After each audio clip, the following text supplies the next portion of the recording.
Assalamualaikum warahmatullahi wabarakatuh. Teman-teman kalian melihat di samping saya ini bahwa saya tidak tahu nama beliau siapa.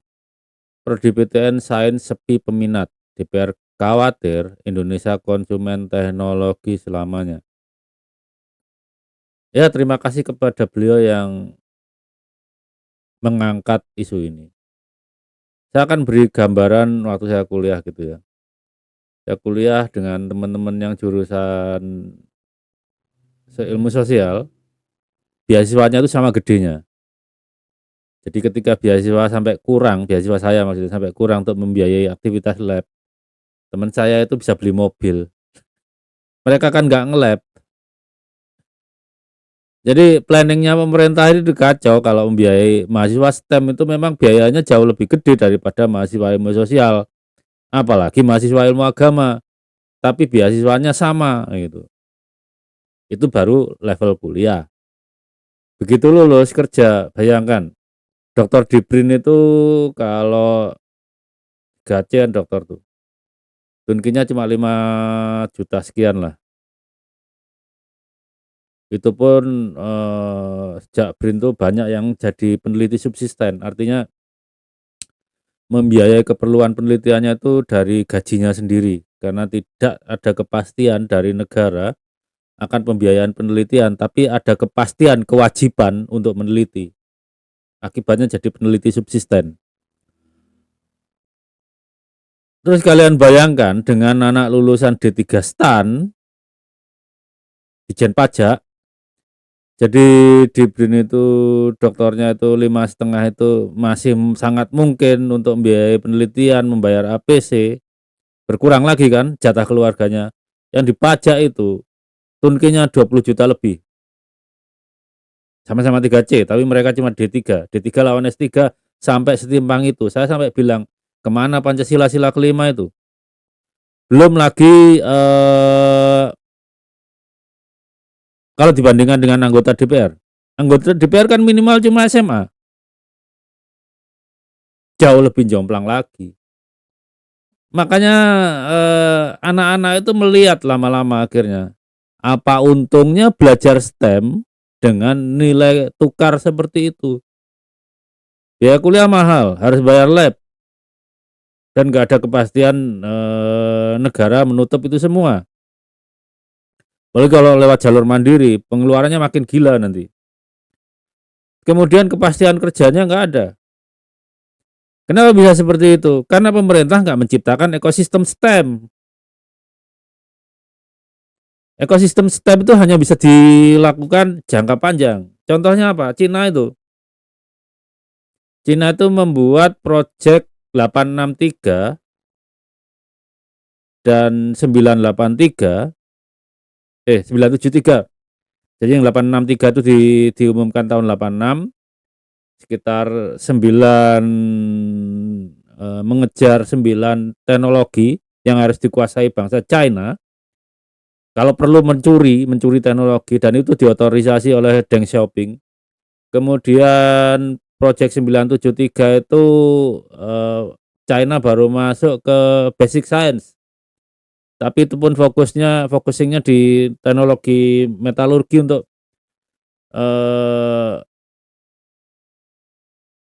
apa ya, untuk menaikkan nilai tambah dari sumber daya alam China, terutama logam tanah jarang itu.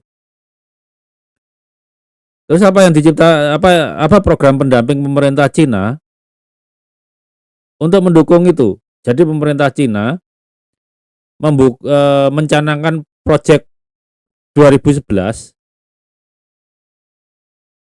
yang intinya adalah memperkuat sekitar 100 universitas agar mencapai standar internasional pada abad ke-21. Itu tahun 95. Kemudian project 985, luncurkan tahun 98, targetnya lebih agresif.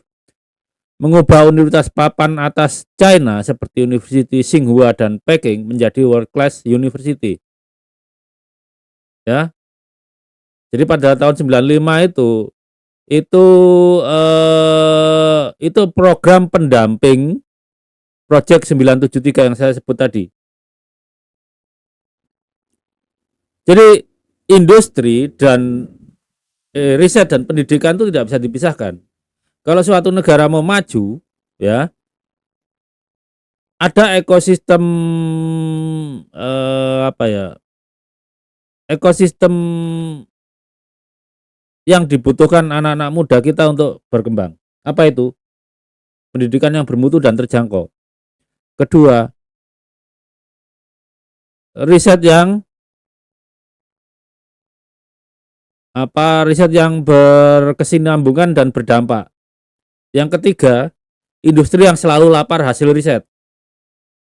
Hingga industri mengadopsi riset, industrinya membiayai riset, risetnya akan mengkonsumsi bakat-bakat dari hasil pendidikan. Begitu.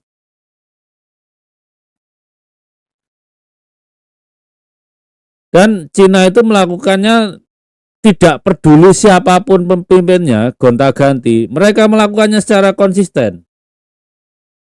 Coba dari Deng Xiaoping sampai Xi Jinping itu berapa kali ganti presiden? Apakah ganti programnya? Enggak tuh. Kalaupun ganti itu cuma bukan ganti ya, memperbaiki. Program dasarnya tidak boleh diubah. Karena apa? Dengan teknologi dan sains itu Cina itu bagian dari harga diri bangsa Cina.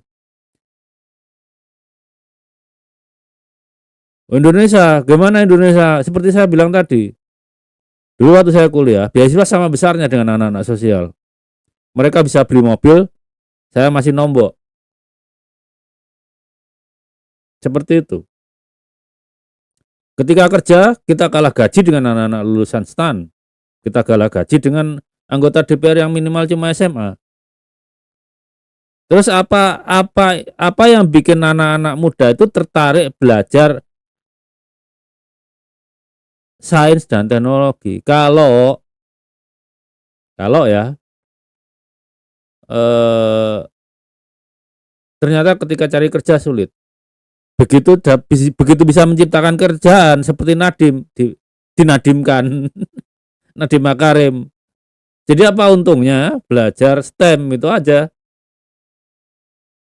Presiden tidak cukup cuma naikin alokasi beasiswa STEM.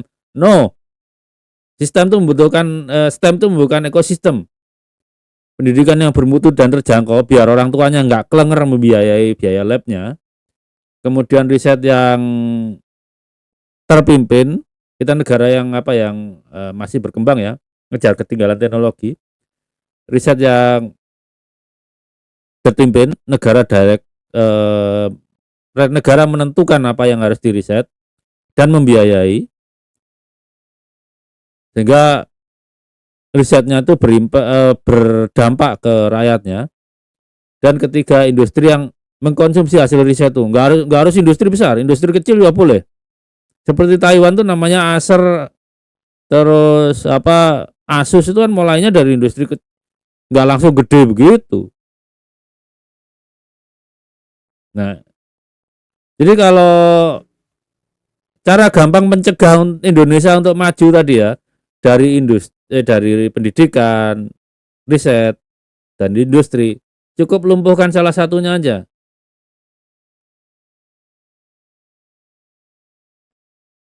Kalau pendidikannya lumpuh, tiga belakangnya lumpuh. Tengahnya lumpuh, dua yang lain pasti lumpuh. Karena anak-anak hasil pendidikan ini mau lari kemana? Kalau cuma satu dua berjalan, ketiganya lumpuh, lama-lama akan lumpuh. Karena nggak ada yang mampu membiayai nggak bisa ngandalin terus-terusan biaya riset ini dari APBN yang tidak didukung basis pajak dari aktivitas ekonomi yang menambah nilai menambah added value ke bahan-bahan mentah yang kita punya. Nilai pajaknya akan kecil kalau cuma mengandalkan teknologi ekstraksi. Beda kalau industrinya menghasilkan nilai tambah yang tinggi. Pajaknya otomatis akan besar. Jadi itu. Intinya adalah prodi PTN Sains Sepi ini karena kita tidak punya ekosistem bagi anak-anak muda kita untuk memupuk bakat mereka, untuk membuat mereka tertarik mempelajari STEM. Ngapain belajar STEM? Gajinya kalah sama D3 STAN, kalah sama anggota DPR. Buat apa? Begitu bisa bikin startup dicokok Kejaksaan Agung gara-gara jadi menteri. Ya gitulah. Kayak dulu waktu kenapa milih sains ya. Ya seneng aja sama sains. Ketika utak-atik matematika itu saya bisa melupakan semua persoalan dulu, persoalan hidup gitu ya. Tapi kalau sekarang begitu harus membiayai hidup sendiri, mau coding kayak mana tetap terlintas kepusingan sebagai periset subsisten. Jalan keluarnya apa? Itulah itu tadi apa ya? Di Indonesia ini perlu ada majelis tinggi di parlemen, singkatnya saya jawab gitu, yang merancang dan mengawasi pelaksanaannya kebijakan-kebijakan yang bersifat jangka panjang, terutama di bidang pendidikan, riset, pertahanan, dan kepolisian tuh, harus ada itu. Seperti di Amerika tuh ada senat, senat tuh ada gunanya itu. Kenapa kok jangka panjang di tangan senat? Kalau presiden terpilih 4 tahun, DPR terpilih 4 tahun, senat itu 6 tahun. Itu pun tidak boleh diganti serentak setiap kali ada pemilu. Saya lupa maksimal berapa persen, tidak boleh 100% anggota senat diganti serentak. Di Cina ada National Assembly yang kumpulnya cuma saya lupa periodik, nggak digaji bulanan. Jadi mereka hanya dibayar saat diundang untuk apa bersidang. Ya solusinya memang harus ada amandemen Undang-Undang Dasar. Karena kelemahan amandemen yang tahun 2002 sampai 2004 itu adalah pasal-pasalnya tidak diuji melawan pembukaannya. Nah, kalau saya solusinya itu di parlemen itu ada majelis tinggi yang isinya para doktor, semua harus doktor, untuk merumuskan kebijakan jangka panjang negara ini. Kenapa harus para doktor? Para dokter itu asal dokternya kuliah beneran ya, bukan model Fahru Rosi atau Husein Bagil gitu. Mereka terbiasa seminar untuk mencari kebenaran bersama, bukan debat kusir seperti politisi, nggak akan selesai-selesai itu. Jadi ya silakan aja DPR itu tidak dibatasi, ya harusnya sih minimal S1 ya, agar punya inisiatif gitu ya dalam legislasi. Tapi di majelis tingginya minimal harus S3 yang beneran, sehingga bisa memformulasi kebijakan strategis super legislation untuk Indonesia 30, 40, 50 tahun ke depan. Mungkin saya akan iseng-iseng nulis buku itulah.